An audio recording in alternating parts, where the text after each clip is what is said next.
Hello everyone, हजुरहरूलाई स्वागत छ नेपाल अनलाइन स्कुल च्यानलमा।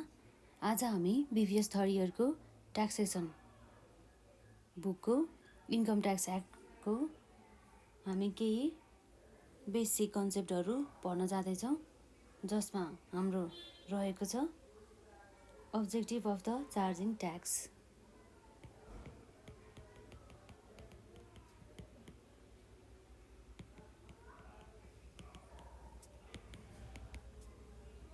यो सबै हाम्रो ट्याक्सहरू इन्कम ट्याक्स एक्ट 2058 अनुसार नै हामी पढ्न जान्छौँ। र अहिले हाम्रो रिसेन्ट एमेन्डमेन्ट भनेको 2077 र 78को छ है, यो इयरको चाहिँ। र यसमा हाम्रो गभर्मेन्टले चाहिँ ट्याक्सहरू चार्ज गर्ने गर्दछ। र किन चार्ज गर्छ त गभर्मेन्टले भन्दा, यो चार्जिङ ट्याक्स गर्नु पनि केही अब्जेक्टिभ रहेको छ, जुन अब्जेक्टिभ अब हामी पढ्न जाँदैछौँ।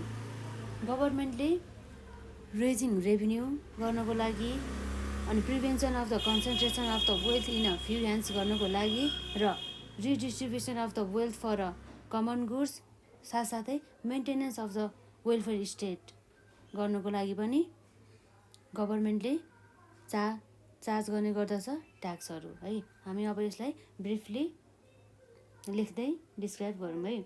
के छ त हाम्रो the objective of the charging tax are as follows. Number 1 मा चाहिँ हाम्रो रेजिङ रेभिन्यू के छ? Raising revenue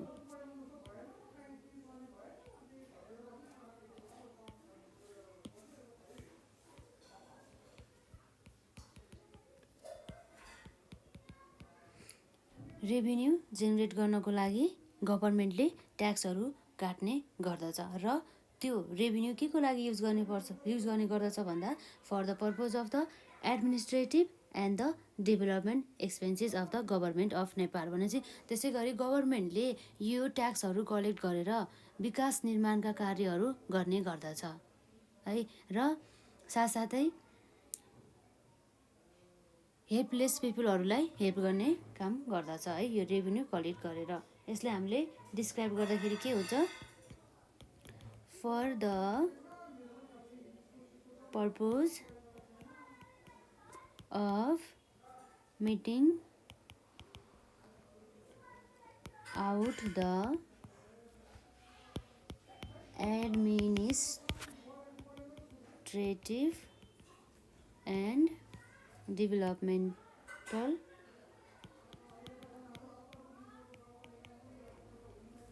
expenses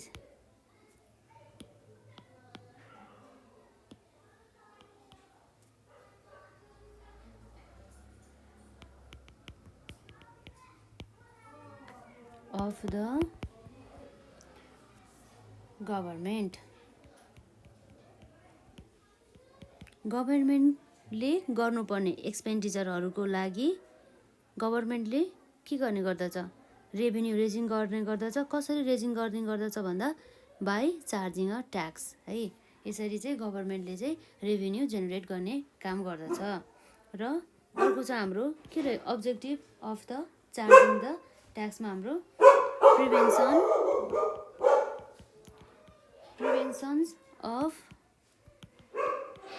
concentration of wealth in a few hands भने चाहिँ थोरै व्यक्तिको हातमा मात्र धेरै पैसा अथवा धेरै क्यास चाहिँ नहोस्। वेल्थहरू चाहिँ धेरै वेल्थहरू चाहिँ एकजना व्यक्तिसँग मात्रै केन्द्रित नहोस् भनेर चाहिँ गभर्मेन्टले चाहिँ ट्याक्स चार्ज गर्ने गर्दछ। जस्तै सबै व्यक्तिहरूको चाहिँ लेभल अफ द स्ट्यान्डर्ड एउटै होस् भन्ने हिसाबले गभर्मेन्टले जसले धेरै पैसा कमाउने गर्दछ उनीहरूलाई धेरै नै ट्याक्स चार्ज गर्ने गर्दछ। लोवर इन्कम भएकोलाई ट्याक्स नकाट्ने अथवा ट्याक्स कन्सेसन दिने, और लोवर ट्याक्स रेट चार्ज गर्ने गर्दछ है। हामीले यो टर्मले भन्नु खोजेको यही नै हो, prevention of the concentration of the wealth in a few hands भनेपछि रोक गर्ने छ कि गभर्मेन्टले चाहिँ वेल्थ चाहिँ एउटा ठाउँ मात्रै केन्द्रित नहोस्, सबैको हातमा चाहिँ बराबरको मात्रामा चाहिँ वेल्थ होस् भन्ने हिसाबले चाहिँ गभर्मेन्टले ट्याक्स रेट कसैलाई बढी अथवा कसैलाई घटी काट्ने गर्दछ है। र यसलाई हामीले डिस्क्राइब गर्दा के हुन्छ, as the concentration of wealth in few hands may create economic, political and social disparities है।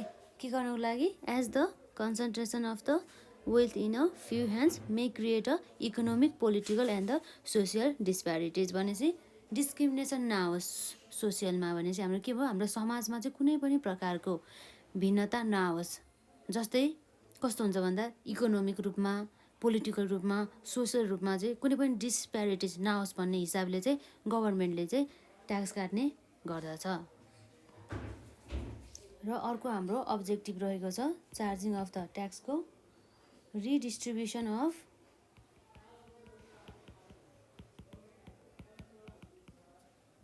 Of wealth for the common good भनेपछि गभर्मेन्टले ट्याक्स चार्ज मात्रै गर्दैन, साथसाथै त्यो चार्ज गरेको ट्याक्स केमा युटिलाइज गर्ने गर्दछ, विकास निर्माणका कार्यहरूमा। जस्तै हाम्रो विकास निर्माणका कार्यहरू भनेपछि के हुने गर्दछ, जस्तै हाम्रो कम्युनिकेसनसँग रिलेटेड विकास हुन सकिन्छ, बाटोघाटो निर्माणसँग रिलेटेड हुन सकिन्छ, खानेपानीको हुन सकिन्छ, स्वास्थ्यको, शिक्षाको, सञ्चारको, यसरी चाहिँ विकास गर्नुपर्ने हुन्छ। गभर्मेन्टले कसरी विकास गर्छ भन्दा ट्याक्स कलेक्ट गरेर आएको रकम हुन्छ नि, त्यसबाट नै गभर्मेन्टले देशको साथसाथै जनताको वृद्धि विकासको लागि काम गर्ने गर्दछ। भनेपछि हाम्रो यो टर्मले के भन्दछ, redistribution the wealth for a common good भनेपछि कमन गुड भनेपछि के भयो, देशका जनताहरूको विकासको लागि अथवा उनीहरूको जीवनस्तर सुधारको लागि काटिएको ट्याक्सहरू युटिलाइज गर्ने काम गर्दछ। भनेपछि हाम्रो के भयो, as the earning more in comparison to the person earning less have to contribute more amounts to the public fund so that the government could provide facilities to the downtrodden person by providing employments and other jobs for earnings. Earning जसले more गर्छ उसले नै के गर्नुपर्छ, tax high paid गर्नुपर्छ, र जसले earning less गर्छ उसले in comparison to the high income generate गर्नुभन्दा चाहिँ उसले के गर्छ, ट्याक्स रेट चाहिँ उसले कम लाउने गर्दछ, ट्याक्स रेट उसले कम तिर्ने गर्दछ है ट्याक्स चाहिँ। यसरी भयो। अर्को हाम्रो अब्जेक्टिभ रहेको छ 4 नम्बर हो हाम्रो maintenance of welfare state. Maintenance of welfare state. Welfare state maintenance गर्नु पर्यो भने चाहिँ गभर्मेन्टले कलेक्ट गरेको पैसाहरू केमा युज गर्नुपर्ने भयो? For the purpose of the education, health, creations of the employment for the common पर्सनको रूपमा चाहिँ मेन्टेनेन्सले गभर्मेन्टले चाहिँ ट्याक्सहरू युज गर्नु पर्यो। जुन ट्याक्स चाहिँ कलेक्ट गरिएको छ कस्तो कस्तो कार्यको लागि युज गर्नु पर्यो त गभर्मेन्टले भन्दा for the development of the education, health, creation of the employment for the person है। अब यसै गरी हाम्रो छ मेन्टेनेन्स अफ द वेलफेयर स्टेटमा as government has to expend lot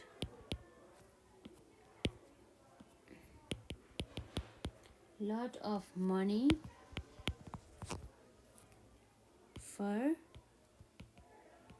education, health and creation of employment for common person भने चाहिँ हाम्रो के भयो? देशको जनताहरूको लागि अथवा जेनरल पिपुलहरूको विकासको लागि चाहिँ सरकारले शिक्षा तथा स्वास्थ्य सञ्चारमा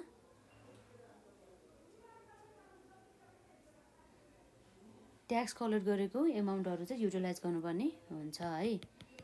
it is the duty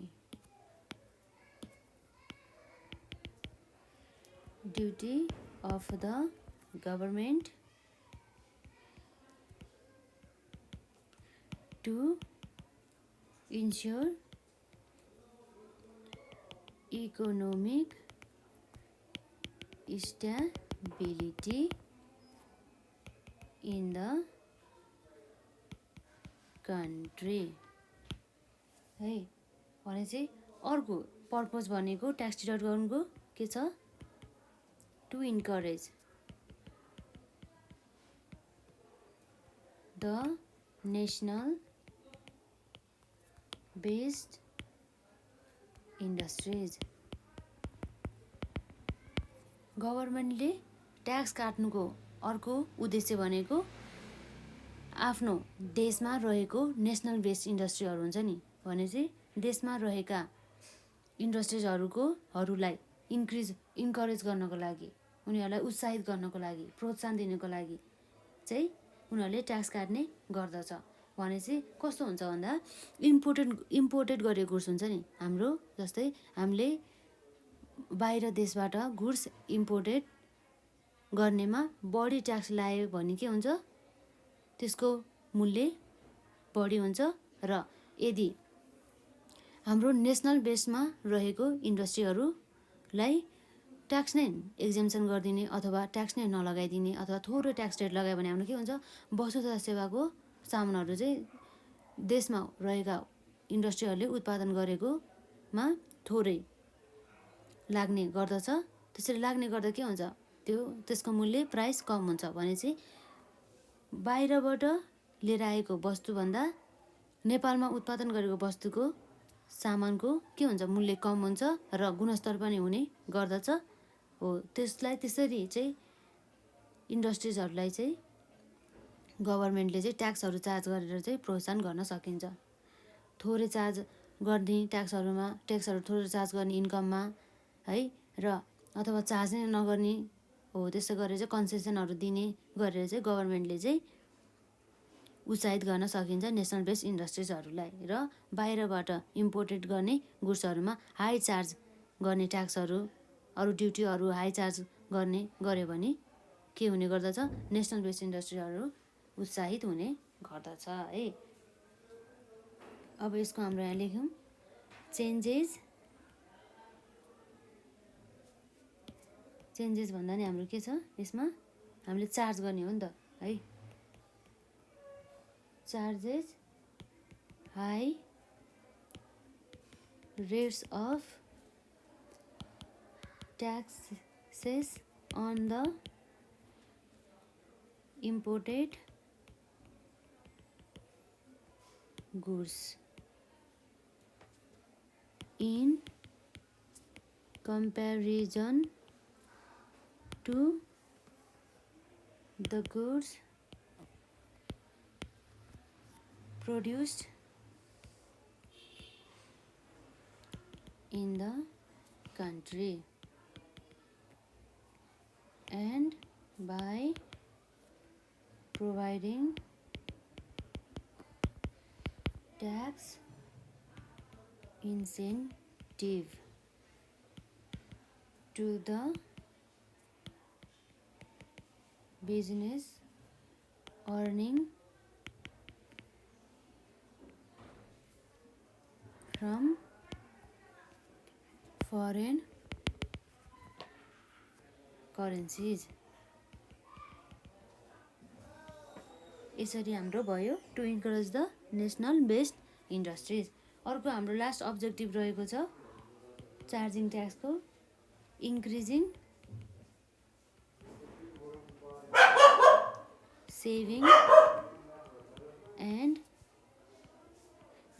savings and investment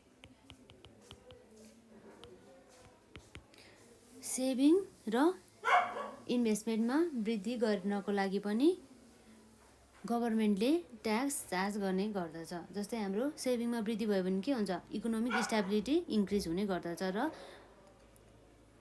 general पिपुलहरूको living standard अथवा जीवनस्तर बढ्ने गर्दछ है यसरी हाम्रो increasing saving and the investment पर्पजको लागि पनि गभर्मेन्टले ट्याक्स चार्ज गर्ने गर्दछ है यसमा हाम्रो के छ प्रोभाइड ट्याक्स एक्जेम्पसन अन सेभिङहरूमा ट्याक्स एक्जेम्पसन प्रोभाइड गर्ने and also on income from investment गभर्मेन्टले कसरी प्रोत्साहन गर्ने गर्दछ भन्दा provide tax exemption on the saving and the also on the income from the investment भनेपछि इन्भेस्टमेन्ट गरेर जेनेरेट गरिएको इन्कमहरूमा पनि ट्याक्स नलगाउने अथवा थोरै ट्याक्स लगाउने र सेभिङमा पनि थोरै ट्याक्स गर्ने गरेर गभर्मेन्टले सेभिङमा इन्क्रिज र इन्भेस्टमेन्टमा इन्क्रिज गर्ने काम गर्दछ यो चाहिँ गभर्मेन्टको अब्जेक्टिभभित्र पर्ने गर्दछ यसरी हाम्रो रह्यो यो जेनरल अब्जेक्टिभ है of the government of the Nepal government of the नेपालको अब्जेक्टिभ हो तर के गरेर charging of the tax government of नेपालले चार्जिङ ट्याक्स गर्नुको उद्देश्य भनेको के हो रेजिङ रेभिन्यू एउटा हाम्रो रहेको छ यसमा रेजिङ रेभिन्यू रेजिङ गर्नको लागि र prevention of the concentration of the wealth in a few hands भइहाल्यो र अर्को छ हाम्रो redistribution of the wealth for a common goods र अर्को छ हाम्रो maintenance of the welfare state र अर्को रहेको छ हाम्रो to encourage the national based industries र हाम्रो लास्टमा रहेको छ increasing saving and the investment यसरी नै हाम्रो रहेको छ objective of the government for the charging of the tax है चार्जिङ अफ द ट्याक्स गरेर चाहिँ के गर्छ त गभर्मेन्टले भन्दा रेजिङ रेभिन्यू गर्छ र यसरी नै यी सबै अब्जेक्टिभहरू रहेको हुन्छ है गभर्मेन्टको चाहिँ चार्जिङ ट्याक्स गर्नुको उद्देश्य चाहिँ अब यसरी हामीले objective of the charging the tax पढ्यो र अब हाम्रो अर्को रहेको छ डाइरेक्ट एन्ड इन्डाइरेक्ट ट्याक्स के हो त हाम्रो डाइरेक्ट ट्याक्स भनेको के हो र अर्को इन्डाइरेक्ट ट्याक्स भनेको के हो भन्ने कुरा हामी पढ्न जाँदैछौँ है direct tax and indirect taxation, direct and indirect taxation. अब हामी सुरुमा छ डाइरेक्ट ट्याक्स।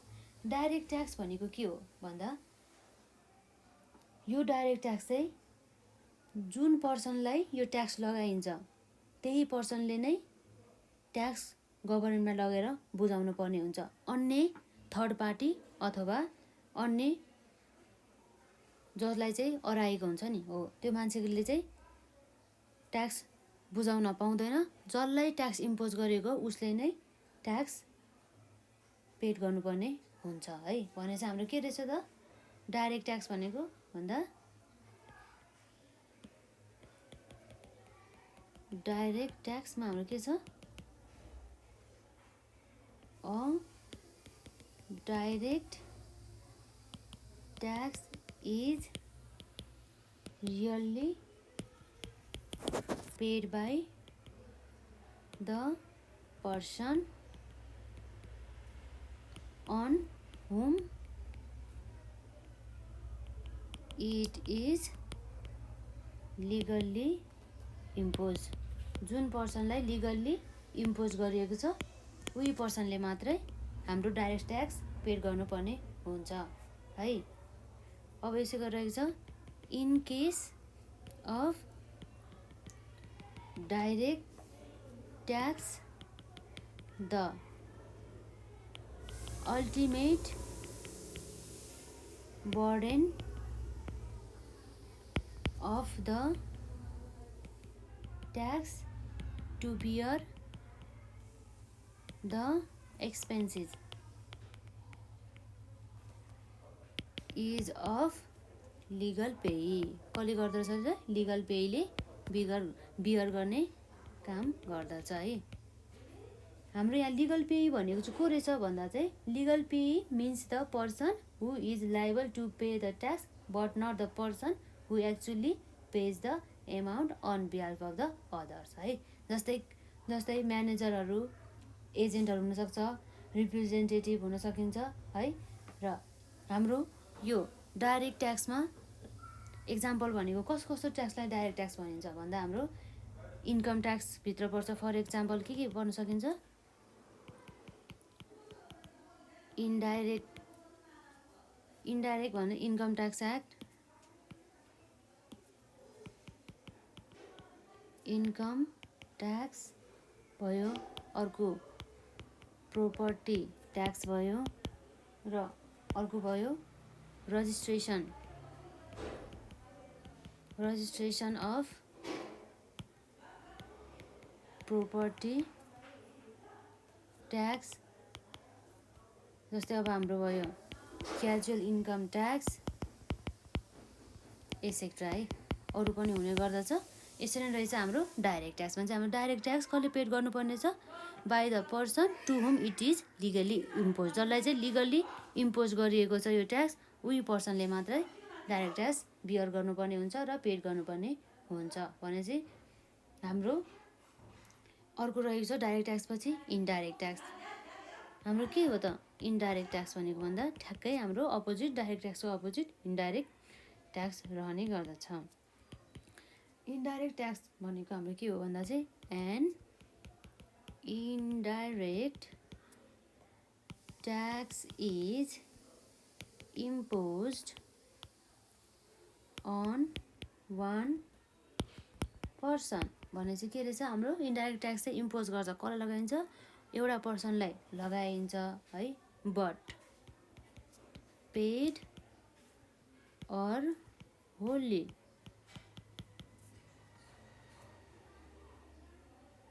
by other। भने चाहिँ एउटालाई इम्पोज गरिन्छ ट्याक्स र अर्को व्यक्तिले त्यो ट्याक्स पुरै अथवा कुनै पार्टली चाहिँ पेड गर्छ भनेदेखि त्यो के हुन्छ त्यसलाई के भनिन्छ इन्डाइरेक्ट ट्याक्स भनिन्छ। पेड हाम्रो यसमा यहाँ भयो पेड पार्टली है, paid partly or wholly by other अथवा बाई एनअदर भनौँ न है। एनअदर लेख्दाखेरि राम्रो होला बाई एनअदर।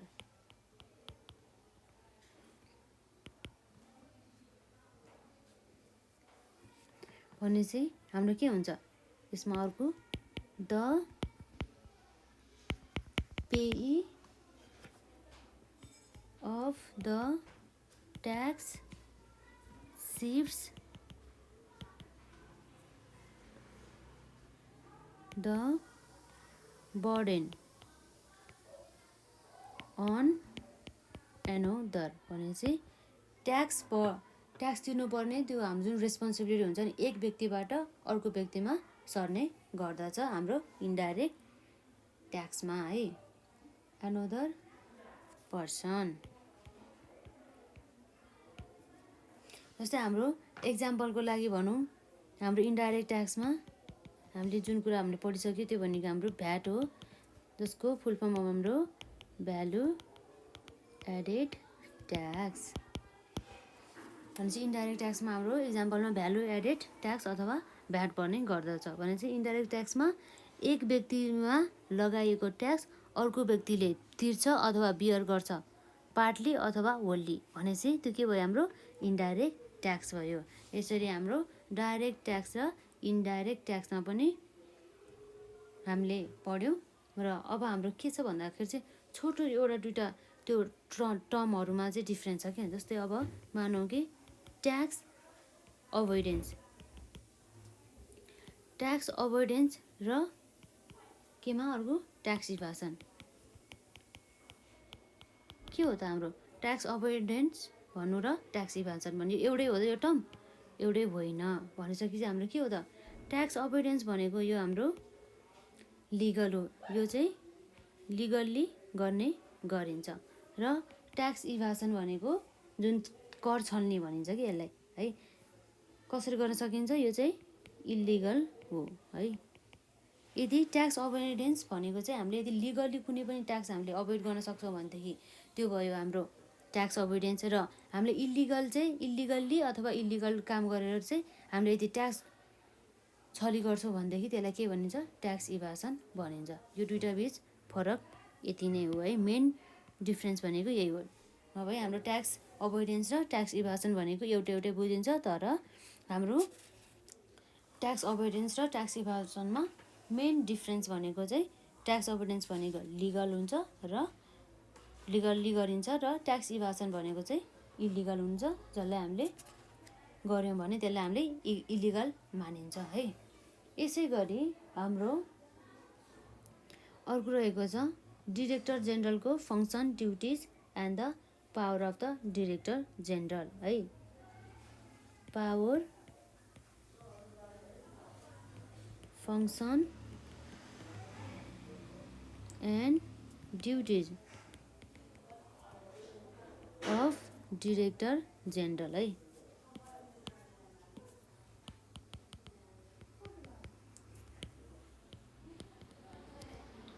जुन कुरा हाम्रो केमा भनिएको हुन्छ section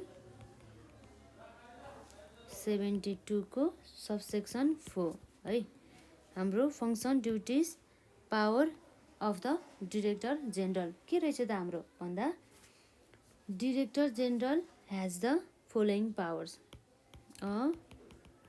director general has following power subject to the direction given by government of Nepal है गभर्मेन्ट अफ नेपाल हाम्रो है जिओएन भनेको के हो गभर्मेन्ट अफ नेपाल सर्ट फर्ममा भने चाहिँ हाम्रो पावर फङ्सन एन्ड ड्युटिज चाहिँ कसले भनेअनुसार हुन्छ हाम्रो गभर्मेन्ट अफ नेपालले दिए बमोजिम हुने गर्दछ त्यही क्राइटेरियाभित्र के है के रहेछ त हाम्रो पावर भन्दा चाहिँ नम्बर एमा exercise any power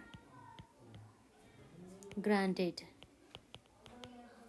to IRD अथवा Indian revenue department under this act भने चाहिँ हाम्रो कुन भयो इन्कम ट्याक्स एक्ट 2058 भने चाहिँ उसले चाहिँ हाम्रो डिरेक्टर जेनरलले चाहिँ सबै पावरहरू चाहिँ एक्सर्साइज गर्न पायो जुन पावर चाहिँ ग्रान्टेड गरिएको छ कसलाई, आइआरडीलाई है। कसले, गभर्मेन्ट अफ नेपालले। भने चाहिँ आइआरडी भनेपछि हाम्रो के भयो, इन्डियन रेभिन्यू डिपार्टमेन्ट है। इन्कम ट्याक्स एक्ट 2058 अनुसार आइआरडीलाई ग्रान्टेड गरिएको पावर सबै हाम्रो कसले एक्सर्साइज गर्न पाउँछ, डिरेक्टर जेनरलले है। र अर्को रहेको छ delegate the exercise of any of the power. उसले डेलिगेट पनि गर्न पायो, तर सब्जेक्ट टु सम रेस्ट्रिक्सन है। सर्टेन रेस्ट्रिक्सन बाहेक अरू कुराहरूमा चाहिँ, त्यो रेस्ट्रिक्सन बाहेक चाहिँ अरू कन्डिसनहरूमा डिरेक्टर जेनरलले आफूले गर्ने पावरहरू, आफूले एक्सर्साइज गर्ने पावरहरू सबै डेलिगेट गर्न पायो है। कसलाई, टु इट्स सबअर्डिनेट्स है। सबअर्डिनेट्स भन्ने चाहिँ उसको के भयो, उसका पोस्ट बाहेक भने चाहिँ डिरेक्टर जेनरलका पोस्ट बाहेकका तल्लो पोस्टहरूको सबै अफिसर्सहरूलाई चाहिँ, सबअर्डिनेट अफिसर्सहरूलाई चाहिँ उसले आफ्नो पावर डेलिगेट गर्न पायो, तर subject to the some restriction है। त्यो रेस्ट्रिक्सन गरिएको पावर बाहेक अन्य पावरहरू सबै उसले डेलिगेट गर्न पायो। अफिसर्स भयो है, अफिसर्स। एन्ड हाम्रो अर्को छ when where government of Nepal has not establish, के गरेको छैन, इस्टाब्लिस गरेको छैन गभर्मेन्ट अफ नेपालले। इस्टाब्लिस्ड एनी आइआरडी अथवा आइआरओ भने चाहिँ इन्डियन रेभिन्यू अफिस है। In any area director general can delegate any of his power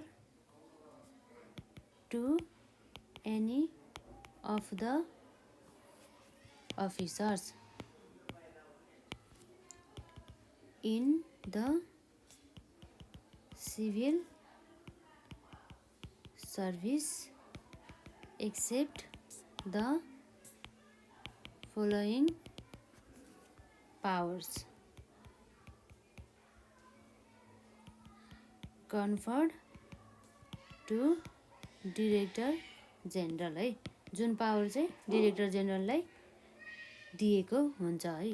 DG लेखौँ हामी सर्ट फर्ममा, director general by the act भन्ने चाहिँ कुन एक्ट भयो, इन्कम ट्याक्स एक्ट 2058। भने चाहिँ यसले के भन्दैछ भन्दा गभर्मेन्ट अफ द नेपालले इस्टाब्लिस गरेको छैन, जहाँ चाहिँ के इस्टाब्लिस गरेको छैन भन्दा चाहिँ इन्डियन रेभिन्यू अफिस इस्टाब्लिस नगरिएको प्लेसहरूमा चाहिँ डिरेक्टर जेनरलले चाहिँ के गर्न सकिन्छ भन्दा चाहिँ आफ्नो पावरहरू चाहिँ डेलिगेट गर्न सकिन्छ उसको अफिसर्सहरूलाई है। Except in the following powers refer to in the director general by the act भने चाहिँ यो अहिले लेखिरहेको यो पावर बाहेक अन्य सबै पावरहरूले चाहिँ डिरेक्टर जेनरल गर्न पावरहरू चाहिँ उसले के गर्न पाइन्छ, डेलिगेट गर्न पाइन्छ। टु हुम भन्दा टु द इट्स अफिसर्सहरूलाई, सबअर्डिनेट अफिसर्सहरूलाई चाहिँ उसले पावरहरू चाहिँ सबै पावरहरू चाहिँ डेलिगेट गर्न सकिन्छ, तर यो अहिले हामीले लेख्न लागेको पावरहरू चाहिँ उसले डेलिगेट गर्न पाउँदैन। जस्तै कुन पावर उसले डेलिगेट गर्न पाएन भन्दा to issue public circular, public circular issue गर्ने काम चाहिँ उसले डिरेक्टर जेनरलले चाहिँ सबअर्डिनेटहरूलाई डेलिगेट गर्न पाएन है। जुन पब्लिक सर्कुलर्स हाम्रो केमा डिफाइन गरेको छ, अन्डर सेक्सन 75 मा है। र कुन पावर चाहिँ उसले डेलिगेट गर्न पाएन भन्दा to prescribe the form and content of documents under section 77 भने चाहिँ अन्डर सेक्सन 77 अनुसार चाहिँ कुनै पनि डकुमेन्ट्सको चाहिँ फर्म अथवा कन्टेन्टहरू पनि प्रिस्क्राइब गर्नको लागि उनले त्यस्तो पावर पनि डेलिगेट गर्न पाएन है। अब अर्को रह्यो हाम्रो 3 नम्बरमा to differ or otherwise affect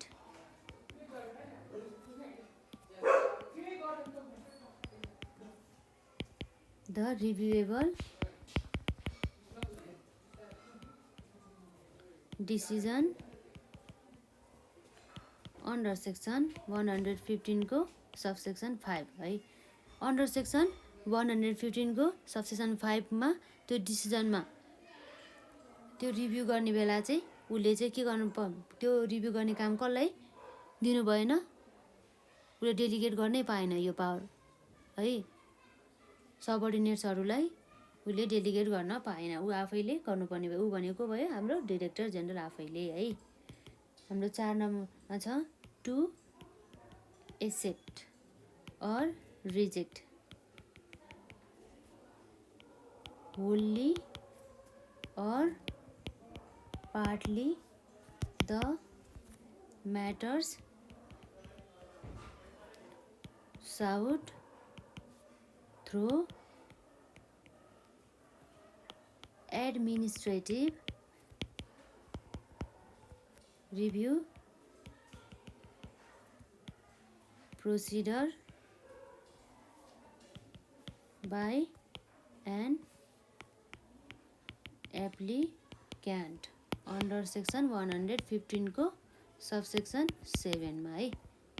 त्यो अनुसार भयो। र अर्को छ हाम्रो टु एड पेनाल्टी एड गर्नको लागि पनि उले आफ्नो अथोरिटी चाहिँ अथवा आफ्नो पावर चाहिँ डेलिगेट गर्न पाएन टु इट्स सबअर्डिनेट्सहरूलाई है।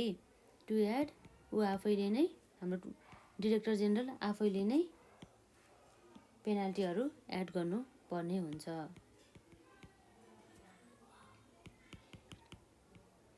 पेनाल्टी अन्डर सेक्सन 129 र अर्को 6 मा रहेको छ हाम्रो टु डेलिगेट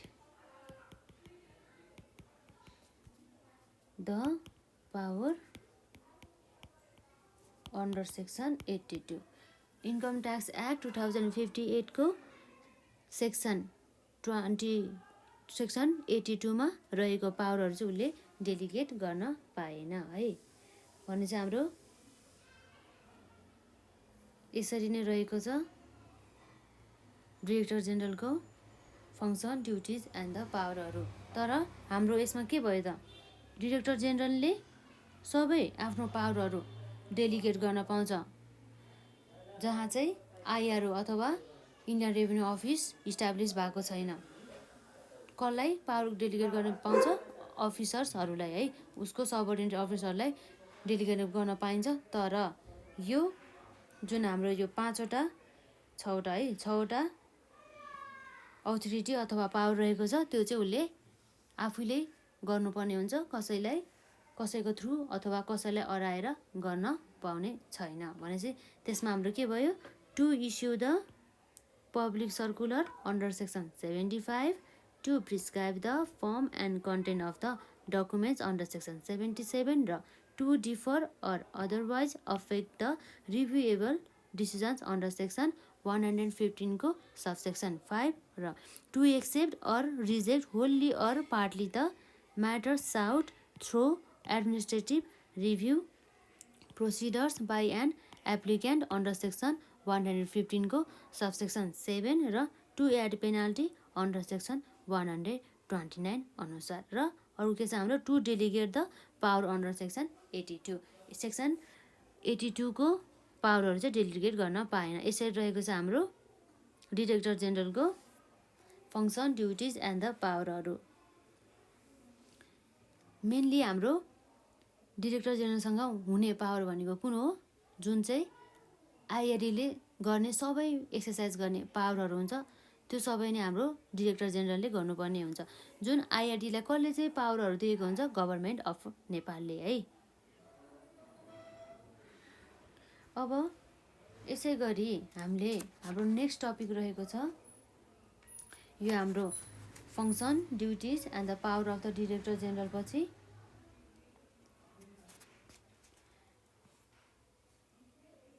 एडमिनिस्ट्रेटिभ रिभ्यू। हाम्रो के हो त एडमिनिस्ट्रेटिभ रिभ्यू भनेको भन्ने कुरा हामी अब यसमा पढ्न जाँदैछौँ। के हो त हाम्रो एडमिनिस्ट्रेटिभ रिभ्यू भनेको भन्दा हाम्रो यो कसले गभर्न गर्छ भन्दा चाहिँ इन्कम ट्याक्स एक्ट 2058 सेक्सन 115ले 114ले है 15ले होइन कि 114ले हो हाम्रो रिभ्युएबल डिसिजन चाहिँ। तर हाम्रो एडमिनिस्ट्रेटिभ रिभ्यूको प्रोसिडर्सहरू चाहिँ सबै हाम्रो कहिले भन्छ सेक्सन 115ले भन्ने गर्दछ है। यसरी रहेको छ हाम्रो एडमिनिस्ट्रेटिभ रिभ्यू। त्यसमा हाम्रो अर्को पर्ने गर्दछ appeal to the revenue tribunal. के हो त हाम्रो एडमिनिस्ट्रेटिभ रिभ्यू भनेको भनेर हामी सुरुमा पढौँ।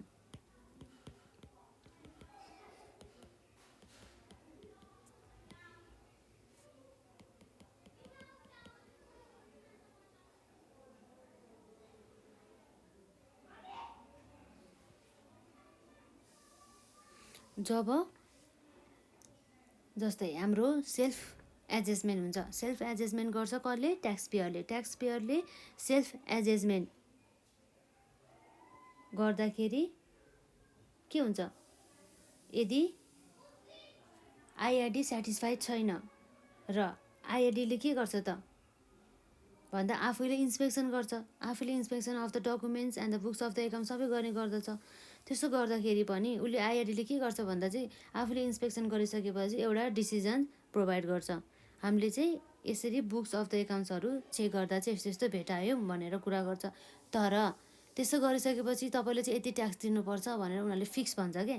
तर लास्टमा गएर के हुन्छ भन्दा चाहिँ ट्याक्स पेयर चाहिँ अनसेटिस्फाइड हुन्छ क्या, dissatisfied with the decisions of the आइआरडी है। आइआरडीले गरेको अथवा ट्याक्स अथोरिटीले गरेको डिसिजनसम्म चाहिँ यदि ट्याक्स पेयर चाहिँ डिससेटिस्फाइड हुन्छ भनेदेखि हाम्रो आइआरडीले एउटा एप्लिकेसन मेड गर्छ फर द एडमिनिस्ट्रेटिभ रिभ्यूको लागि, जुन एप्लिकेसन आइआरडीलाई सबमिट गर्ने काम गर्दछ है। यसरी रहेको छ हाम्रो एडमिनिस्ट्रेटिभ रिभ्यू भनेको के हो भन्दाखेरि यदि ट्याक्स पेयर डिससेटिस्फाइड छ with the decisions of the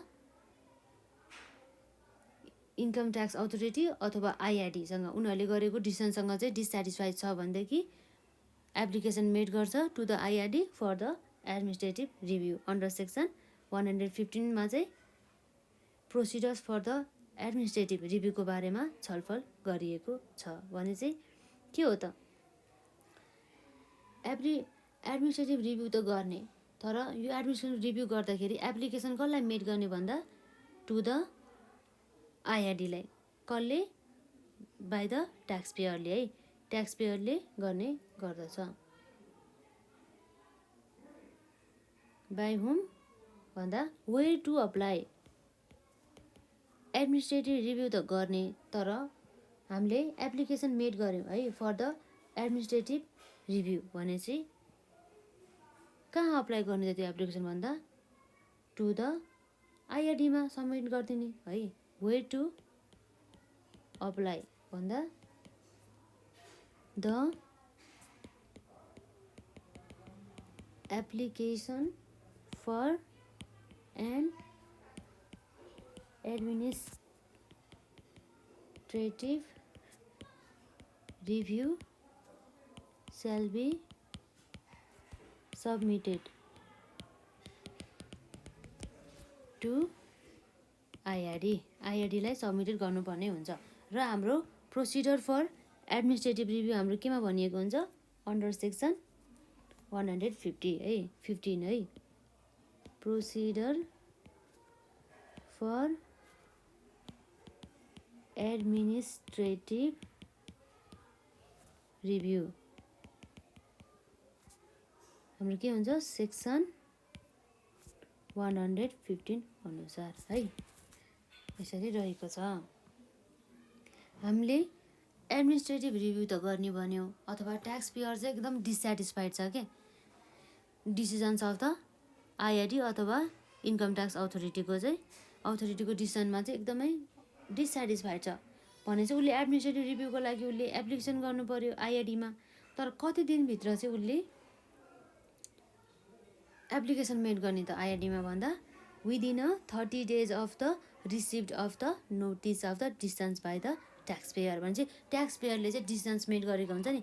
अब तिमीले चाहिँ यति बराबरको ट्याक्स तिर्नुपर्ने हुन्छ अथवा यति बराबरको फाइन पेनल्टी तिर्नुपर्ने हुन्छ भनेर एउटा डिसिजन दिने गर्छ के भने चाहिँ त्यो डिसिजनसँग चाहिँ डिससेटिस्फाइड हुन्छ हाम्रो ट्याक्स पेयर डिससेटिस्फाइड हुन्छ भनिसकेपछि डिससेटिस्फाइड ट्याक्स पेयरले के गर्नुपर्ने हुन्छ विदिन 30 days भित्र उसले चाहिँ नोटिस पाएको हुन्छ नि आइआरडीबाट तिमीले चाहिँ यस्तो यस्तो गर्नुपर्छ है भनेर एउटा डिसिजन दिएको हुन्छ नि। हो त्यो डिसिजन्स पाएको चाहिँ 30 दिनभित्र चाहिँ एडमिनिस्ट्रेटिभ रिभ्यूको लागि ट्याक्स पेयरले अप्लाई गर्नुपर्ने हुन्छ भने चाहिँ हाम्रो के हो टाइम लिमिट कहिले हो त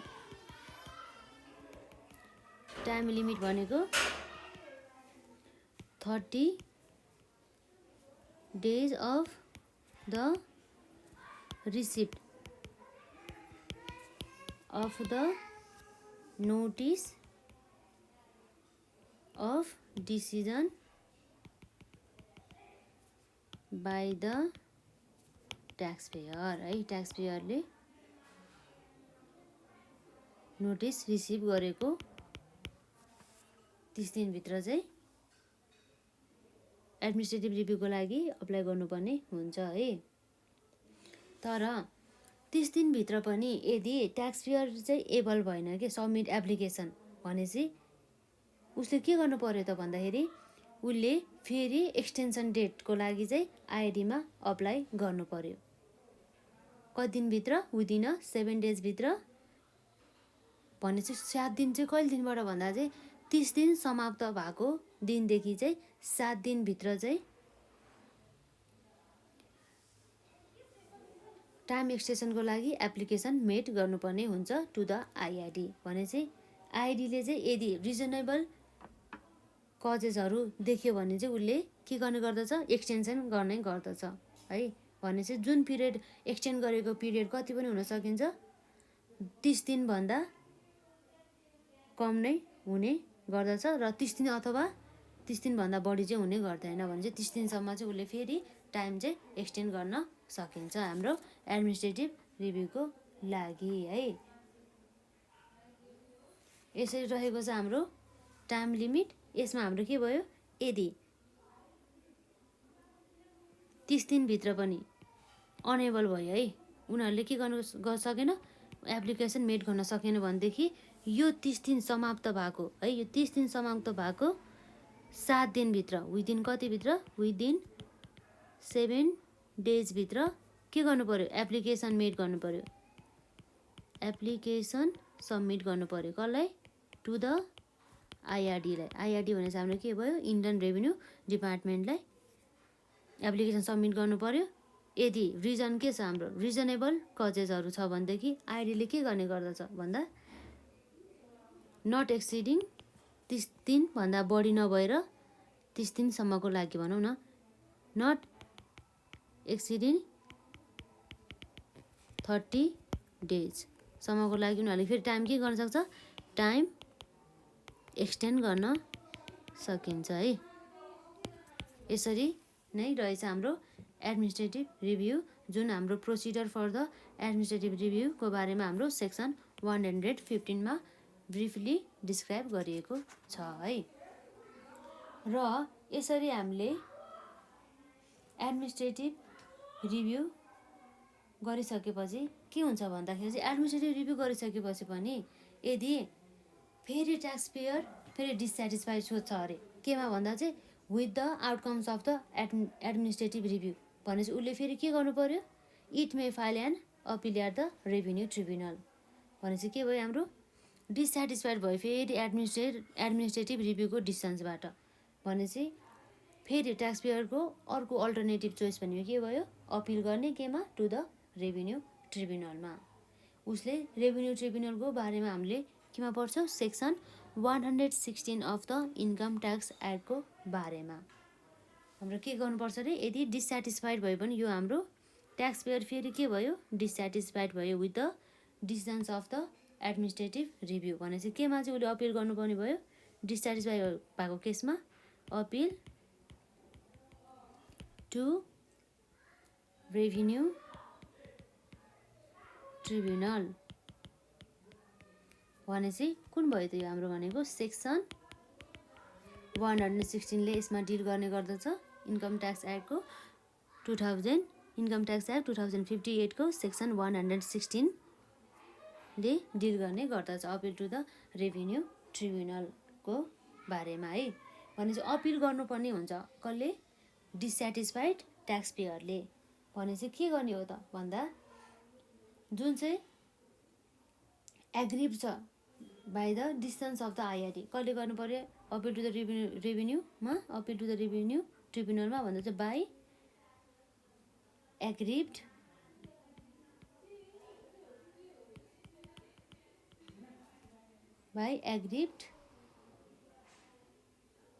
ट्याक्स पेयर भनौँ न होइन, जुन चाहिँ के छ डिसस्याटिस्फाइड छ with the decisions of the administrative review भनेपछि उसले एडमिनिस्ट्रेटिभ फाइल रिभ्यू गर्दाखेरि चाहिँ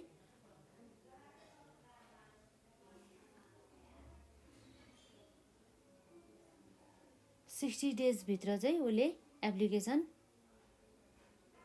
रिजेक्ट भएको बेला चाहिँ उसले गर्नुपर्ने हुन्छ है। भनेपछि अब हाम्रो यो short notice of the appeal to the revenue tribunal र एडमिनिस्ट्रेटिभ रिभ्यू पनि यहीँ सकिन्छ। भनेपछि एडमिनिस्ट्रेटिभ रिभ्यूको हाम्रो ब्रिफली जानकारी लिन चाहन्छौँ भनेदेखि हामीले इन्कम ट्याक्स एक्ट 2058 को सेक्सन 15मा गएर हामीले पढ्न सक्छौँ र त्यसै गरी अर्को हाम्रो भयो appeal to the revenue tribunal पनि सेक्सन 116मा गएर हामीले ब्रिफली पढ्न सक्छौँ। यसरी रहेको छ हाम्रो आजको क्लासमा। यति नै हो यो हाम्रो इन्कम ट्याक्ससँग रिलेटेड बेसिक कन्सेप्टहरू। अब हामी नेक्स्ट भिडियोमा पर्सन भनेको के हो र कति टाइपको हुन्छ र त्यसमा हामीले ट्याक्स रेट कति लाउँछौँ र कुन कुन कन्डिसनमा हामीले रेजिडेन्ट पर्सन हुन्छ र नन रेजिडेन्ट पर्सन हुन्छ भनेर हामी हेर्ने गर्दछौँ। र आजलाई हाम्रो क्लास यति नै।